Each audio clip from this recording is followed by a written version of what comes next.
ആകാശവാണി.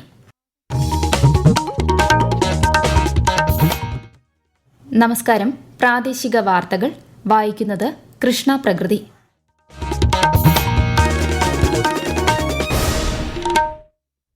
പ്രധാന വാർത്തകൾ. GST പരിഷ്കരണത്തിലൂടെ അവശ്യ വസ്തുക്കളുടെ വില കുറഞ്ഞത് ഗാർഹിക ചെലവുകൾ ഗണ്യമായി കുറച്ചതായി പ്രധാനമന്ത്രി നരേന്ദ്രമോദി. ഇന്ത്യൻ വ്യോമസേനയ്ക്കായി 97 MK-1A യുദ്ധവിമാനങ്ങൾ വാങ്ങാനൊരുങ്ങി പ്രതിരോധ മന്ത്രാലയം. ഇലക്ട്രിക് ഇരുചക്ര വാഹനങ്ങൾ ഏറ്റെടുക്കുന്നതിൽ കേരളം ദേശീയ ശരാശരിയേക്കാൾ മുന്നിലാണെന്ന് മന്ത്രി കെ കൃഷ്ണൻകുട്ടി. സംസ്ഥാന സർക്കാരിന്റെ വയോസേവന അവാർഡുകൾ പ്രഖ്യാപിച്ചു. മലയാളത്തിന്റെ നിത്യഹരിത നായിക ഷീലയ്ക്കും പ്രശസ്ത ഗായിക PK മേദിനിക്കും ആജീവനാന്ത സംഭാവനയ്ക്കുള്ള പുരസ്കാരം. സംസ്ഥാനത്ത് ശക്തമായ മഴ തുടരും. പത്തനംതിട്ട, ഇടുക്കി ജില്ലകളിൽ ഇന്ന് ഓറഞ്ച് ജാഗ്രത. ഏഷ്യാകപ്പ് 2020 ക്രിക്കറ്റിൽ ഇന്ന് പാകിസ്ഥാൻ ബംഗ്ലാദേശിനെ നേരിടും. വാർത്തകൾ വിശദമായി. GST പരിഷ്കരണത്തിലൂടെ അവശ്യ വസ്തുക്കളുടെ വില കുറഞ്ഞത് ഗാർഹിക ചെലവുകൾ ഗണ്യമായി കുറയാൻ ഇടയാക്കിയതായി പ്രധാനമന്ത്രി നരേന്ദ്രമോദി. സമൂഹത്തിലെ എല്ലാ വിഭാഗം ജനങ്ങൾക്കും ഇതിന്റെ ഗുണഫലങ്ങൾ ലഭിക്കുന്നതോടൊപ്പം കുടുംബങ്ങളുടെ സമ്പാദ്യം മെച്ചപ്പെടാനും പരിഷ്കരണം സഹായിക്കുമെന്ന് അദ്ദേഹം പറഞ്ഞു.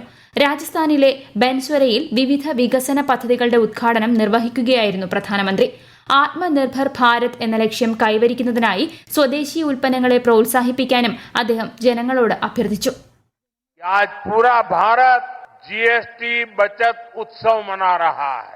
हर रोज इस्तेमाल की जाने वाली ज्यादातर चीजें सस्ती हो गई है. सब माताएं बहनें आशीर्वाद दे रही. घर में माताओं बहनों के लिए रसोई का खर्च कम हो गया है. खास करके मेरे दुकानदार व्यापारियों से आग्रह करूं, हम जो बेचेंगे वो स्वदेशी ही बेचेंगे. और मैं देशवासियों से आग्रह करूंगा, हम जो खरीदेंगे वो भी स्वदेशी ही खरीदेंगे. വേൾഡ് ഫുഡ് ഇന്ത്യ 2025 പ്രദർശനം പ്രധാനമന്ത്രി നരേന്ദ്രമോദി ന്യൂഡൽഹിയിൽ അല്പസമയം മുൻപ് ഉദ്ഘാടനം ചെയ്തു. ഭാരത് മണ്ഡപത്തിൽ നടക്കുന്ന 4 ദിവസത്തെ പ്രദർശനത്തിൽ 21-ലധികം രാജ്യങ്ങൾ പങ്കെടുക്കുന്നുണ്ട്. ഭക്ഷ്യ സംസ്കരണ മേഖലയിലെ 26,000 സംരംഭകർക്ക് 770 കോടി രൂപയുടെ വായ്പാ സഹായവും പ്രധാനമന്ത്രി ചടങ്ങിൽ വിതരണം ചെയ്തു. ഇന്ത്യൻ വ്യോമസേനയ്ക്കായി 97 MK-1A യുദ്ധവിമാനങ്ങൾ വാങ്ങാനൊരുങ്ങി പ്രതിരോധ മന്ത്രാലയം. ഹിന്ദുസ്ഥാൻ എയറോനോട്ടിക്സ് ലിമിറ്റഡിൽ നിന്നും 62,000 കോടി രൂപയ്ക്ക് ഇവ സംഭരിക്കുന്നതിനുള്ള ധാരണാപത്രത്തിൽ മന്ത്രാലയം ഒപ്പുവച്ചു. 2027-28 മുതലുള്ള 6 വർഷ കാലയളവിലാണ് യുദ്ധവിമാനങ്ങൾ വ്യോമസേനയുടെ ഭാഗമാവുക. ആത്മനിർഭർ ഭാരത് എന്ന കേന്ദ്ര സർക്കാരിന്റെ ലക്ഷ്യത്തിന് തീരുമാനം കൂടുതൽ ശക്തി പകരും. ഇലക്ട്രിക് ഇരുചക്ര വാഹനങ്ങൾ ഏറ്റെടുക്കുന്നതിൽ കേരളം ദേശീയ ശരാശരിയേക്കാൾ മുന്നിലെന്ന് മന്ത്രി കെ കൃഷ്ണൻകുട്ടി. ഈ വിഭാഗത്തിൽ കേരളത്തിൽ 41.9% വാഹനങ്ങൾ നിലവിൽ ഉപയോഗത്തിലുണ്ടെന്നും ഇത് ദേശീയ ശരാശരിയുടെ ഇരട്ടിയാണെന്നും മന്ത്രി പറഞ്ഞു. 2050ഓടെ കേരളത്തെ കാർബൺ ന്യൂട്രലാക്കുക ലക്ഷ്യമിട്ട് നീതി ആയോഗും KSEBയും സംയുക്തമായി സംഘടിപ്പിച്ച ശൂന്യ EV കോൺക്ലേവ് തിരുവനന്തപുരത്ത് ഉദ്ഘാടനം ചെയ്യുകയായിരുന്നു മന്ത്രി. തൃശൂർ പാലിയേക്കര ടോൾ പ്ലാസയിൽ ടോൾ പിരിവ് നിർത്തിവച്ച നടപടി ദീർഘിപ്പിച്ച് കേരള ഹൈക്കോടതി. ദേശീയപാത 544-ലെ നിർമ്മാണ പ്രവൃത്തികൾ സംബന്ധിച്ച് റിപ്പോർട്ട് നൽകാൻ ദേശീയപാത അതോറിറ്റിയോട് ഹൈക്കോടതി നിർദ്ദേശിച്ചു. സംസ്ഥാന സർക്കാരിന്റെ ഈ വർഷത്തെ വയോസേവന അവാർഡുകൾ മന്ത്രി R. ബിന്ദു പ്രഖ്യാപിച്ചു. മലയാളത്തിന്റെ നിത്യഹരിത നായിക ഷീലയ്ക്കും പ്രശസ്ത ഗായിക PK മേദിനിക്കുമാണ് ആജീവനാന്ത സംഭാവനയ്ക്കുള്ള പുരസ്കാരം. 1 ലക്ഷം രൂപ വീതമാണ് പുരസ്കാരത്തുക.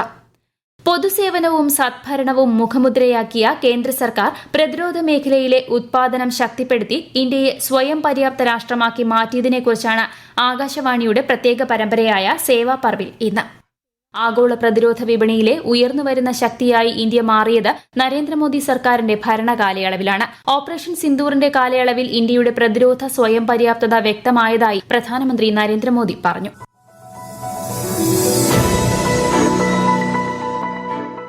मेड इन इंडिया की कमाल क्या थी, दुश्मन को पता तक न चला कि कौन से शस्त्रास्त्र है, ये कौन सा सामर्थ्य है जो पलक भर में उनको नष्ट कर रहा है. सोचिए, अगर हम आत्मनिर्भर होते न होते, क्या ऑपरेशन सिंदूर इतनी त्वरित गति से हम कर पाते? पता नहीं कौन सप्लाई देगा नहीं देगा, ताजो सामान मिलेगा नहीं मिलेगा, इसी की चिंता बनी रहती.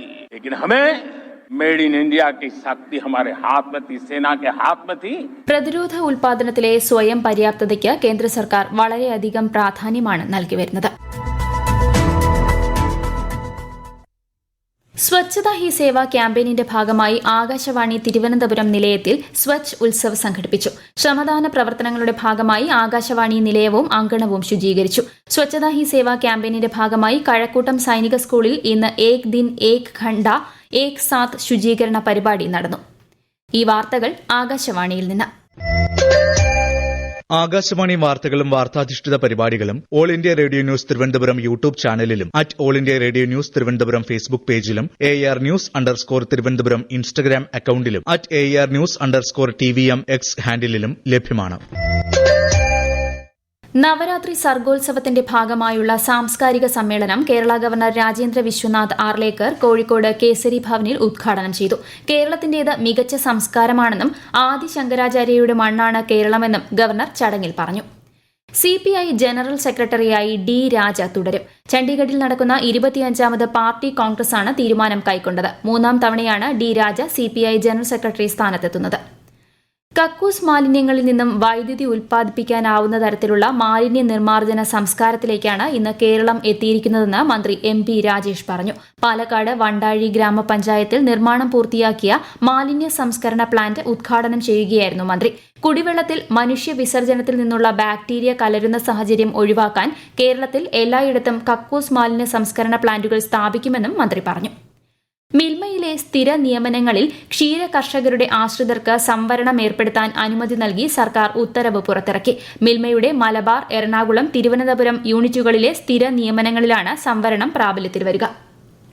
സംസ്ഥാന വനം വകുപ്പിലെ ഫോറസ്റ്റ് വാച്ചർ തസ്തികയുടെ പേര് ഫോറസ്റ്റ് ബീറ്റ് അസിസ്റ്റന്റ് എന്ന് പുനർനാമകരണം ചെയ്ത് സർക്കാർ ഉത്തരവായി. റിസർവ് വാച്ചർ, ഡിപ്പോ വാച്ചർ തുടങ്ങി എല്ലാ വാച്ചർ തസ്തികയും ഉത്തരവിന്റെ പരിധിയിൽ വരും.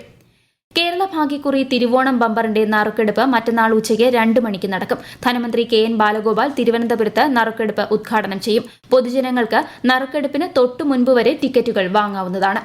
സംസ്ഥാനത്ത് ഇടിമിന്നലോടുകൂടിയ ശക്തമായ മഴ തുടരും. പത്തനംതിട്ട, ഇടുക്കി ജില്ലകളിൽ കേന്ദ്ര കാലാവസ്ഥാ വകുപ്പ് ഇന്ന് ഓറഞ്ച് ജാഗ്രത നൽകി. 7 ജില്ലകളിൽ മഞ്ഞ ജാഗ്രതയാണ്. 8 ജില്ലകളിൽ നാളെയും മഞ്ഞ ജാഗ്രത നൽകിയിട്ടുണ്ട്. കേരള, കർണാടക, ലക്ഷദ്വീപ് തീരങ്ങളിൽ ശനിയാഴ്ച വരെ മത്സ്യബന്ധനത്തിന് വിലക്കേർപ്പെടുത്തി. ഏഷ്യ കപ്പ് 2020 ക്രിക്കറ്റിൽ പാകിസ്ഥാൻ അല്പസമയത്തിനകം ബംഗ്ലാദേശിനെ നേരിടും. ദുബായ് ഇന്റർനാഷണൽ സ്റ്റേഡിയത്തിൽ രാത്രി 8-നാണ് മത്സരം. ടോസ് നേടിയ ബംഗ്ലാദേശ് ബൌളിംഗ് തിരഞ്ഞെടുത്തു. ഇന്നത്തെ മത്സര വിജയികളായിരിക്കും ഞായറാഴ്ച നടക്കുന്ന ഫൈനലിൽ ഇന്ത്യയെ നേരിടുക. സുബ്രതോ കപ്പ് സ്കൂൾ ഫുട്ബോൾ ടൂർണമെന്റിൽ കേരളം ചാമ്പ്യന്മാർ. കിരീട പോരാട്ടത്തിൽ കേരളം ഉത്തരാഖണ്ഡിനെ ഏകപക്ഷീയമായ 2 ഗോളുകൾക്ക് പരാജയപ്പെടുത്തി. ന്യൂഡൽഹിയിൽ നടന്ന മത്സരത്തിൽ കോഴിക്കോട് ഫാറൂഖ് ഹയർ സെക്കൻഡറി സ്കൂളാണ് കേരളത്തെ പ്രതിനിധീകരിച്ചത്. രാജ്യത്തെ ഓഹരി വിപണികളിൽ നഷ്ടം. സെൻസെക്സ് 556 പോയിന്റ് നഷ്ടത്തിൽ 81,160-ലും നിഫ്റ്റി 166 പോയിന്റ് നഷ്ടത്തിൽ 24,891-ലും വ്യാപാരം അവസാനിപ്പിച്ചു. സ്വർണ്ണവില കുറഞ്ഞു. പവന് 680 രൂപ കുറഞ്ഞ് 83,920 രൂപയും ഗ്രാമിന് 85 രൂപ കുറഞ്ഞ് 10,490 രൂപയുമാണ് ഇന്നത്തെ വില.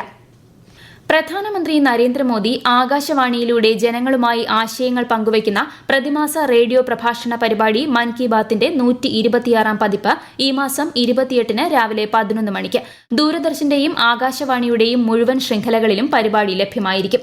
1800-117800 എന്ന ടോൾ ഫ്രീ നമ്പറിലൂടെയും Narendra Modi app, my gov open forum എന്നിവയിലൂടെയും മൻ കി ബാത്തിലേക്ക് ആശയങ്ങൾ അറിയിക്കാനുള്ള സമയപരിധി നാളെ അവസാനിക്കും.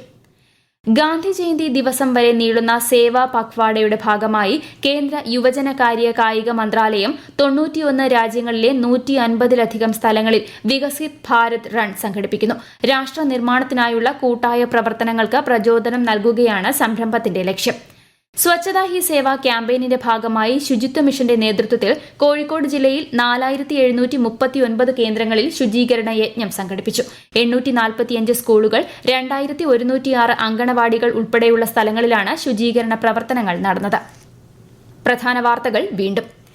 GST പരിഷ്കരണത്തിലൂടെ അവശ്യ വസ്തുക്കളുടെ വില കുറഞ്ഞത് ഗാർഹിക ചെലവുകൾ ഗണ്യമായി കുറച്ചതായി പ്രധാനമന്ത്രി നരേന്ദ്രമോദി. ഇന്ത്യൻ വ്യോമസേനയ്ക്കായി 97 MK-1A യുദ്ധവിമാനങ്ങൾ വാങ്ങാനൊരുങ്ങി പ്രതിരോധ മന്ത്രാലയം. ഇലക്ട്രിക് ഇരുചക്ര വാഹനങ്ങൾ ഏറ്റെടുക്കുന്നതിൽ കേരളം ദേശീയ ശരാശരിയേക്കാൾ മുന്നിലാണെന്ന് മന്ത്രി K. കൃഷ്ണൻകുട്ടി. സംസ്ഥാന സർക്കാരിന്റെ വയോസേവന അവാർഡുകൾ പ്രഖ്യാപിച്ചു. മലയാളത്തിന്റെ നിത്യഹരിത നായിക ഷീലയ്ക്കും പ്രശസ്ത ഗായിക PK മേദിനിക്കും ആജീവനാന്ത സംഭാവനയ്ക്കുള്ള പുരസ്കാരം. സംസ്ഥാനത്ത് ശക്തമായ മഴ തുടരും. പത്തനംതിട്ട, ഇടുക്കി ജില്ലകളിൽ ഇന്ന് ഓറഞ്ച് ജാഗ്രത. ഏഷ്യാകപ്പ് 2020 ക്രിക്കറ്റിൽ പാകിസ്ഥാൻ അല്പസമയത്തിനകം ബംഗ്ലാദേശിനെ നേരിടും. പ്രാദേശിക വാർത്തകൾ കഴിഞ്ഞു. അടുത്ത വാർത്താ പ്രക്ഷേപണം രാത്രി 8:35.